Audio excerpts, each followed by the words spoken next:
My name is Helen Bryant, and I'm 64 years old. I never imagined I'd be sharing a story like this, but it's something I feel called to do. It all started on a night in October 2023, a night that began as one of the most joyful evenings of my life. I had just come from my grandchildren's school play. My grandson, Danny, was a talking tree, and my granddaughter, Emily, played the lead as a fairy. Watching them on stage filled my heart with so much pride and joy. There's something so pure and beautiful about seeing your grandchildren shine. And that night was no exception. I couldn't stop smiling, and I remember thinking how grateful I was for moments like these. On the drive home, everything felt so peaceful. The roads were quiet, the rain fell softly against the windshield, and the air seemed calm. It was the perfect ending to a perfect evening. As I glanced at the clock on my dashboard, it read 9:47 p.m. I thought to myself, I'll be home in about 15 minutes. I didn't know then how drastically my life was about to change. Looking back now, I realized that God had been preparing me for what was to come. For weeks before that night, I'd been having strange, vivid dreams. In these dreams, I saw angels gathering in the sky, holding trumpets as if waiting for something. The dreams were so clear, so detailed, but at the time, I didn't understand what they meant. They felt important, but I pushed the thoughts aside, thinking they were just dreams. Now I see they weren't random. They were a prelude, a message from God about the journey I was about to take. As I was driving home, the rain tapping gently on the windshield, I felt an unexpected chill in the car. I reached over to adjust the heater, thinking nothing of it. But as I did, an intense, sharp pain ripped through my chest. It was unlike anything I had ever felt before, like a crushing weight pressing down on me, stealing my breath. My hands gripped the steering wheel tightly as my vision blurred. The pain was unbearable, and I could feel the strength leaving my body. The next thing I knew, my car was veering off the road. I felt the jolt as it plunged into a ditch, but I didn't feel any fear. Everything was happening so fast, and yet time seemed to slow down. And then it happened. It was as if I slipped out of my body like shedding a heavy coat. I suddenly felt light, free. For the first time in years, the constant ache in my knees from arthritis was gone. The heaviness of my body, the physical pain, and even the tightness in my chest, all of it vanished in an instant. I realized I wasn't in my body anymore. I was floating above the crash site, looking down at the wreckage below. It was surreal, like watching a scene unfold in a movie. I saw my car crumpled in the ditch, the rain falling steadily, and the flashing lights of the paramedics' vehicles as they arrived on the scene. I watched as the paramedics worked frantically to pull my body from the wreckage. Their movements were precise but filled with urgency. I noticed the concern on their faces, the way they communicated with one another in quick, sharp phrases. Nearby, a few bystanders had gathered, their faces etched with worry and shock. I could even smell the faint metallic scent of gasoline lingering in the air. It's strange to think of how clearly I remember those details, even though I wasn't physically there. But here's the incredible thing. Despite all the chaos, I felt an incredible peace. It was a peace that I had never known before. All the fear, the pain, the stress from my earthly life seemed to melt away. I wasn't afraid. I wasn't worried. I just was. In that moment, I felt like I was being held, protected, and reassured. I knew something much greater was happening, and I was about to step into it.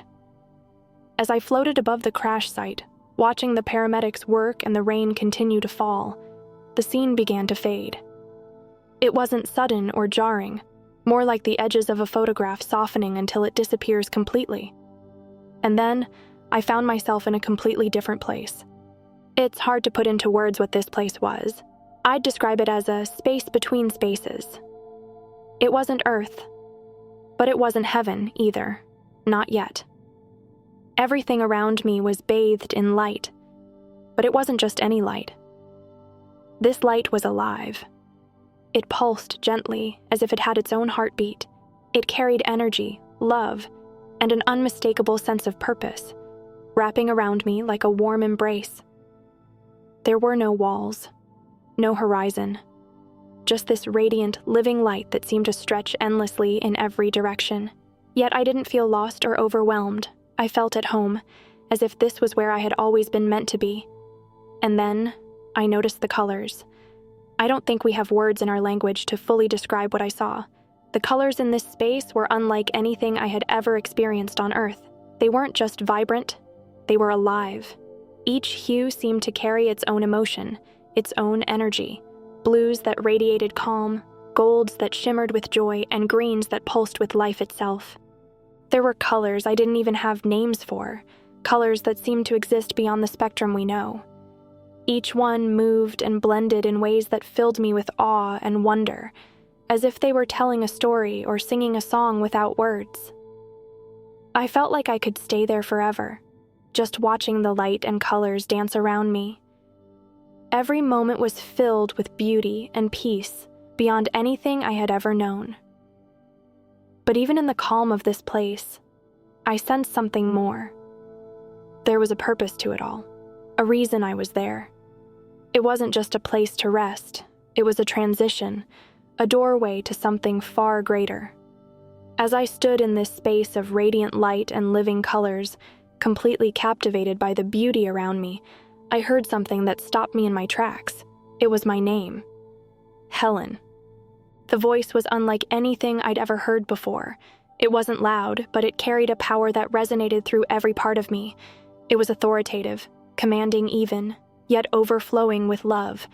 There was no mistaking that whoever was speaking knew me, truly knew me. I turned toward the voice, and that's when I saw him. An angel stood before me. He wasn't like the cherubs I'd seen in paintings or the gentle figures depicted in Sunday school books. He was magnificent, unlike anything I could have imagined. His presence radiated strength and compassion in equal measure. His form was both human and otherworldly, as if he existed in a way that transcended physical limits. What struck me most were his eyes. They were unlike anything I had ever seen. It was as if they held galaxies within them, vast, infinite, and filled with wisdom. His very being exuded divine authority, and yet I felt no fear. Instead, I felt completely safe in his presence, like a child being lovingly guided by a parent. The angel looked at me with a kindness that pierced through every part of me, and then he spoke again. His voice was steady and clear. "Helen, you've been brought here for a reason." I could feel the weight of his words, the truth in them. He explained that my journey to this place wasn't random. It had a purpose. There was a message I needed to receive, a message that I was meant to take back and share with the world. As he spoke, I felt an overwhelming sense of urgency and hope. The angel wasn't just delivering words, he was delivering a call, a mission that I couldn't ignore. I didn't know exactly what lay ahead, but I understood in that moment that my life, my purpose, had shifted entirely. As I stood in the presence of the angel, he began to speak again, his voice filled with both love and authority. What he revealed next shook me to my core. He told me that the dreams I'd been having, the angels gathering, the trumpets poised to be sounded, weren't just dreams. They had been warnings, messages from heaven trying to prepare me for what was coming. These signs, he said, signified the nearness of Jesus' return. The angel explained that humanity was standing on the edge of a pivotal moment. The spiritual battle that had been raging unseen was intensifying, and the world was entering a time unlike any before. I could feel the gravity of his words as he spoke. This wasn't just about distant events or vague prophecies. It was happening now in our lifetime. Then he showed me the condition of humanity, and what I saw broke my heart.